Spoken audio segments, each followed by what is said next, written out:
Selamat datang kembali di pembelajaran online kita. Masih tetap semangat, masih tetap sehat, harus. Karena kamu harus tetap semangat, harus tetap sehat. Kenapa demikian? Karena hari ini kamu akan mengikuti pembelajaran online kita di sejarah peminatan. Masih bersama saya, Ibu Rini Melina. Untuk materi pembelajaran sejarah peminatan kita hari ini masih di bab 2. Anda semua bisa membuka bukunya halaman 24. Materinya adalah ruang lingkup dan cara berpikir sejarah. Sedangkan submateri kita untuk hari ini adalah cara berpikir sejarah dalam mempelajari peristiwa-peristiwa bersejarah. Dengan tujuan pembelajaran kita hari ini,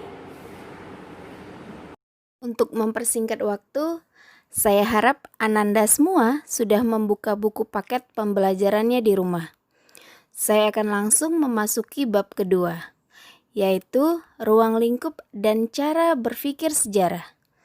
Dan untuk submateri kita hari ini adalah cara berpikir sejarah dalam mempelajari peristiwa-peristiwa bersejarah. Ada beberapa konsep-konsep dasar dalam mempelajari peristiwa-peristiwa bersejarah, yaitu 1. Waktu, 2. Kesinambungan, 3. Perubahan, 4. Kronologi, 5. Periodisasi, 6. Konsep berpikir sinkronis dan diakronis. Dan untuk hari ini, saya akan membahas waktu, kesinambungan, perubahan, dan kronologi. Yang pertama, waktu. Di sini, waktu itu didefinisi sebagai sesuatu yang terus bergerak dari masa ke masa. Sebagaimana waktu yang terus bergerak, maka peristiwa demi peristiwa sejarah terus ada dan terjadi, sehingga perjalanan sejarah pun tidak pernah berhenti. Di sini, waktu ataupun time, seperti yang kamu lihat di gambar, digambarkan seperti sebuah jam, di mana sebuah jam memiliki waktu dan terus bergerak. Menurut Stomka, terdapat 6 fungsi waktu, yaitu yang pertama sebagai penyelaras tindakan, yang kedua sebagai koordinasi, yang ketiga sebagai bagian dalam tahapan atau rentetan peristiwa, yang keempat menempati ketepatan, yang kelima menentukan ukuran, yang keenam untuk membedakan suatu masa tertentu dengan lainnya.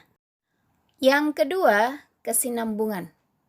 Maksudnya adalah rangkaian peristiwa sejarah sejak adanya manusia sampai sekarang adalah peristiwa-peristiwa yang berkelanjutan. Kehidupan manusia sekarang merupakan mata rantai yang tidak terpisahkan dari kehidupan manusia generasi sebelumnya dan generasi yang akan datang. Seperti pembelajaran kita sebelumnya, saya pernah menjelaskan pendapat seorang Ruslan Abdul Ghani. Beliau mengatakan, ilmu sejarah dapat diibaratkan sebagai penglihatan 3 dimensi. Maksudnya adalah penglihatan ke masa silam, masa sekarang, dan masa depan. Yang ketiga, perubahan. Maksudnya adalah segala aspek kehidupan yang terus bergerak seiring dengan perjalanan waktu, dan selama itu pula terjadi yang namanya perubahan-perubahan. Seperti Heraklitus mengatakan, pantare, yang artinya tidak ada yang tidak berubah. Semuanya mengalir. Masyarakat sewaktu-waktu bergerak dan berubah. Nah, di depan kamu sudah ada sebuah gambar alat tukar menukar. Dulu tidak ada mata uang, tidak ada ATM. Yang ada adalah sistem barter. Bila kamu butuh suatu barang, kamu dapat menukarnya dengan barang orang lain. Itu dia. Jadi tidak ada yang namanya jual beli. Karena belum ada yang namanya uang.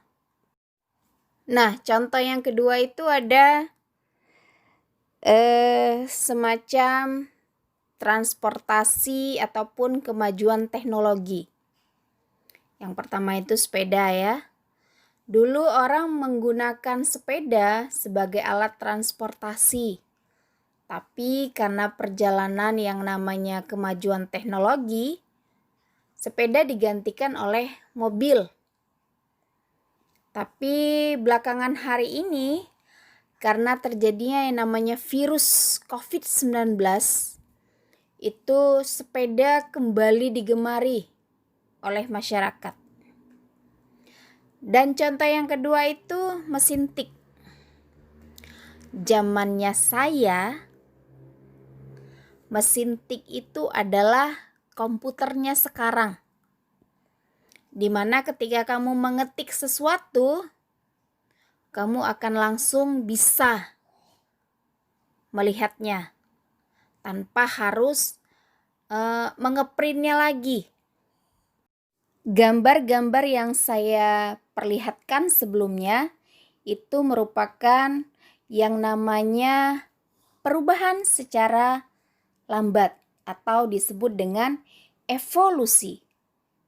Gambar yang ada di depan kamu sekarang ini adalah revolusi, yaitu perubahan yang terjadi secara cepat, di mana di gambar sebelah kiri itu ada dua gambar, dapat kamu lihat sedang terjadi yang namanya demonstrasi,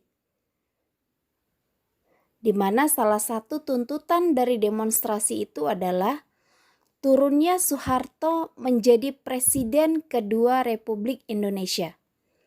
Sedangkan di gambar yang sebelah kanan itu merupakan detik-detik pengunduran diri Soeharto menjadi Presiden kedua Republik Indonesia yang sudah menjabat selama 32 tahun.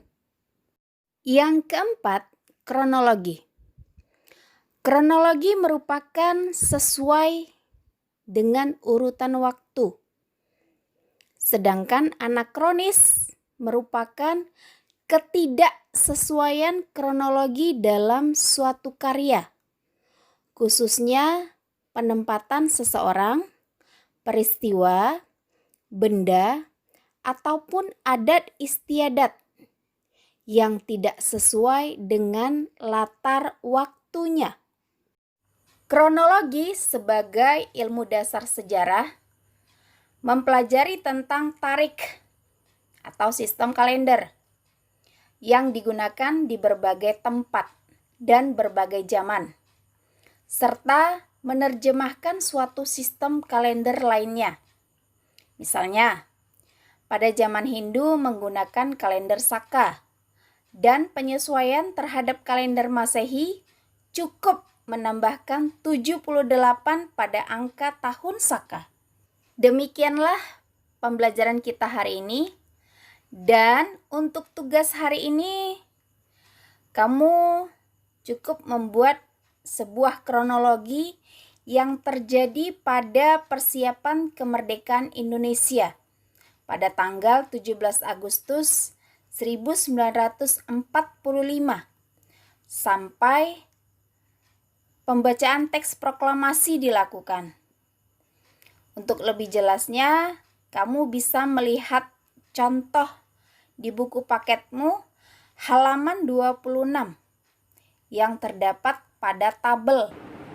Untuk kesimpulan pembelajaran kita hari ini, yang pertama, itu adalah waktu. Dalam sejarah, waktu itu diartikan terus bergerak dari masa ke masa. Yang kedua, kronologi. Kronologi sendiri diartikan sesuai dengan urutan waktu. Demikianlah pembelajaran online kita hari ini. Semoga pembelajaran hari ini dapat dimengerti dan dipahami oleh Ananda semua. Ananda semua tetap sehat, tetap semangat, rajin belajar, jangan telat untuk menghadiri pembelajaran online kita. Kenapa? Karena absensi menentukan penilaian untuk kamu. Tetap positive thinking untuk Ananda. Demikianlah pembelajaran hari ini. Terima kasih. Mohon maaf kalau ada salah-salah kata dan selamat pagi.